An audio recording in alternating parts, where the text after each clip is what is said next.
Have you ever been homesick?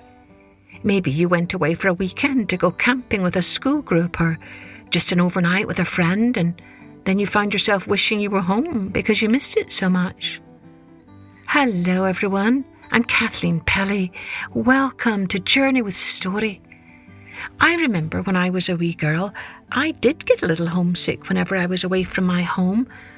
And even when I was a grown-up and came to live in America, I was a little bit homesick for my country. I missed Scotland. Well, today's story is an old tale from the Philippines about a special star girl who comes to live on Earth.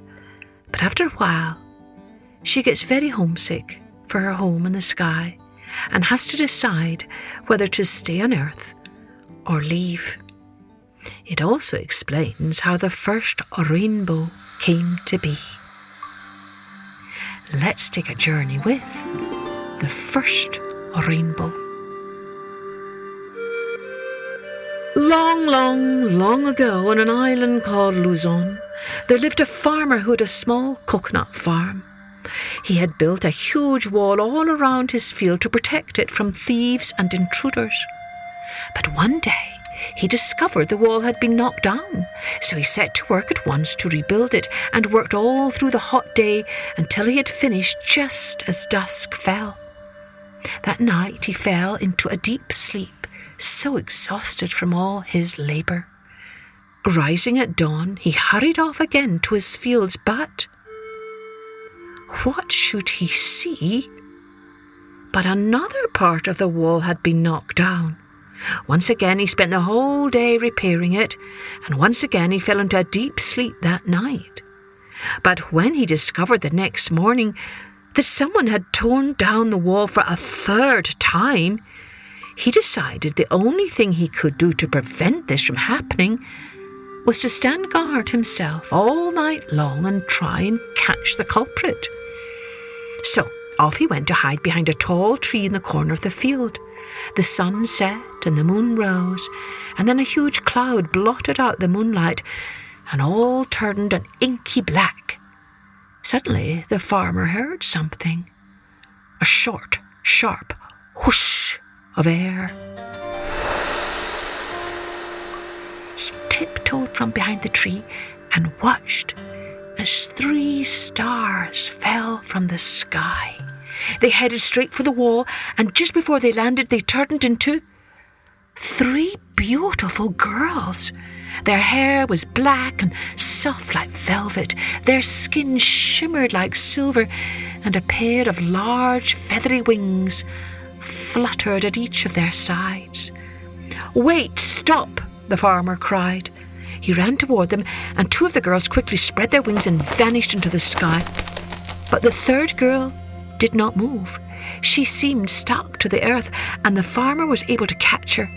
He held her by the arms. At first he began to scold her for destroying his wall, but when he looked into her eyes, he knew she was a sweet and gentle spirit, and he at once fell in love. Now he could not bear to ever let his star girl go. "Please don't worry. I'm not angry," he said, "but don't run away. I love you." The Star Maiden looked into the farmer's eyes, and she too felt a tugging at her heart, knowing that he was a good and kind man. She did not run away. "I will stay," she said. The farmer was overjoyed. "Come inside with me," he pleaded. The Star Maiden smiled and followed him into the house, where she plucked off her wings, folded them, and laid them in her lap as they talked together. The hours passed, and the farmer began to worry that she still might leave him. "Please give me your wings," he said. "I will look after them." Because she trusted him, the girl gave him her wings.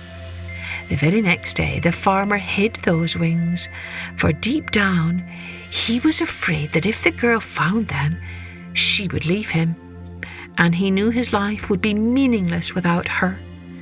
Days and weeks and months passed, and over time, the Star Girl fell in love with the farmer and agreed to marry him.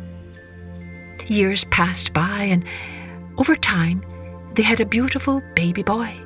and they lived together in great joy and contentment. And soon there came a time when the Star Girl forgot all about her previous life.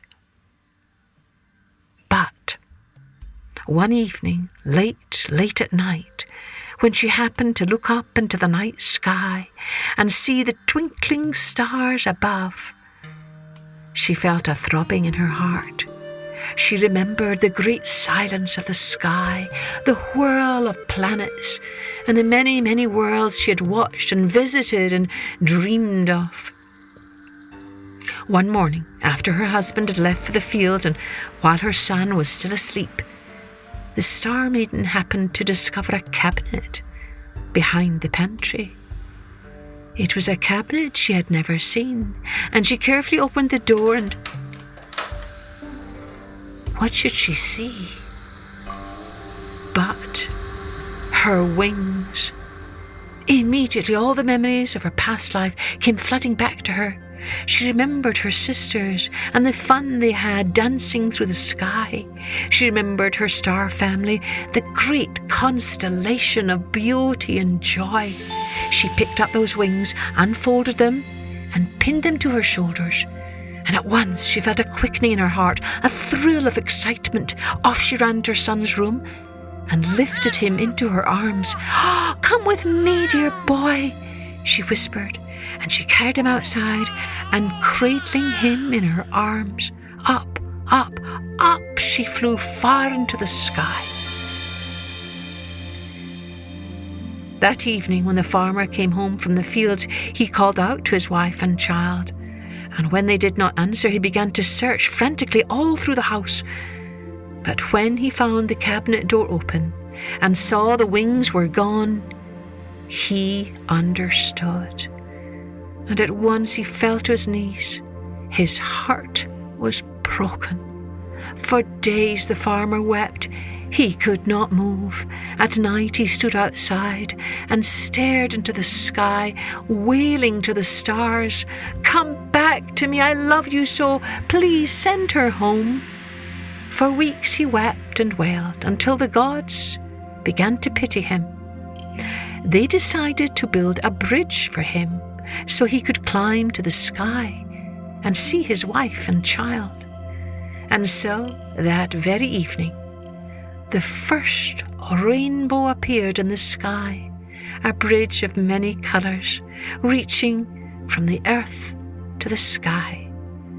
When the farmer saw it, he began to climb up and up and up. From that day to this, people say the farmer did reach his wife and child, and that he lived happily ever after with them. They also say that ever since, whenever someone weeps and the sun shines, a rainbow bridge appears, and with the rainbow comes a world of possibility.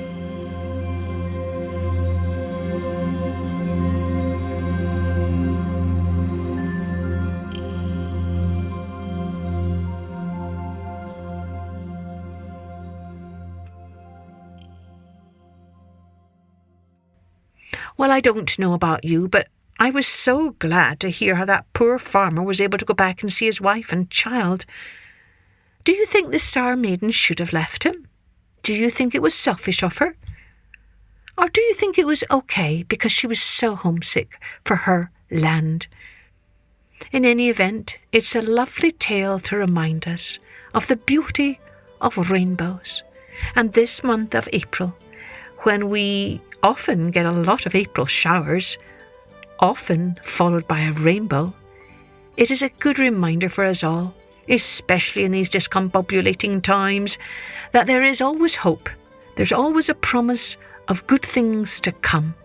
To know, as my favourite poet says, all should be well, all shall be well, and all manner of things shall be well. Be well, my friends. Cheerio then. Join me next time for Journey with Story.